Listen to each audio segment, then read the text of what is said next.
సంక్షేమం ఆరోగ్యాన్ని దృష్టిలో పెట్టుకుని 220 సులభులను ఏర్పాటు చేసింది సింగరేణి యాజమాన్యం. దీని ఖర్చులు, భూమి, నీరు, కరెంట్ అంతా కూడా సింగరేణి యాజమాన్యం భరిస్తూ ఉంది. దీని మెయింటెనెన్స్ కేవలం మెయింటెనెన్స్ కోసమే సులభ ఇంటర్నేషనల్ సంస్థకి ఇచ్చింది. అయితే సులభ ఇంటర్నేషనల్ సంస్థ వాలంటరీ సంస్థ ముసుగులో కార్మికుల యొక్క శ్రమ దోపిడీ చేస్తూ ఉంది.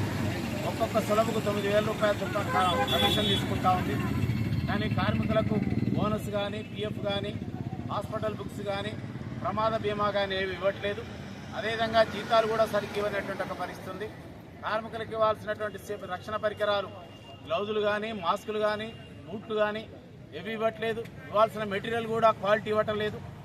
అందుకే సింగరేణిలో పనిచేస్తున్నటువంటి సులభ కార్మికుల యొక్క సమస్యలు పరిష్కరించాలని, వీళ్ళకు సంబంధించినటువంటి చట్టబద్ధ హక్కులను అమలు చేయాలని ఐఎఫ్టీ ఆధ్వర్యంలో అనేక సార్లు ఆందోళన చేసినాం. కేవలం ఐఎఫ్టీ పోరాటాల వల్ల జీవో మాత్రమే, కనీస వేతనాల జీవో మాత్రమే అమలవుతుంది తప్ప ఇతర హక్కులు అమలు కావటం లేదు.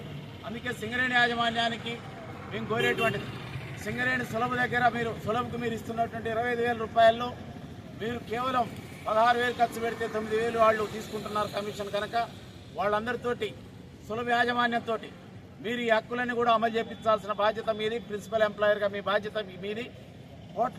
వేల కోట్ల టర్నోవర్ కలిగి అదేవిధంగా లాభాల బోనస్ ఇస్తున్నటువంటి సింగరేణి సంస్థలో సమాజంలో ఎవరు చేయలేనట్టు పనిచేస్తున్నటువంటి సులభ కార్మికులకు కనీస హక్కులు అమలు చేయలేనటువంటి దౌర్భాగ్య పరిస్థితిలో సింగరేణి ఉంది.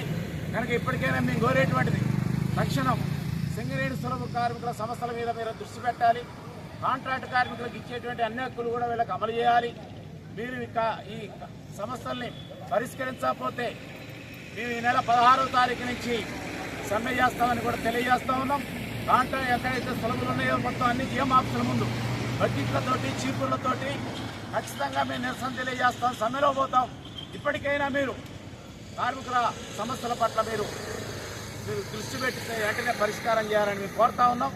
లేకపోతే వచ్చే పరిణామాలకు మీరే బాధ్యత వహించాలని కూడా సింగరేణి యాజమాన్యాన్ని హెచ్చరిస్తా ఉన్నాం.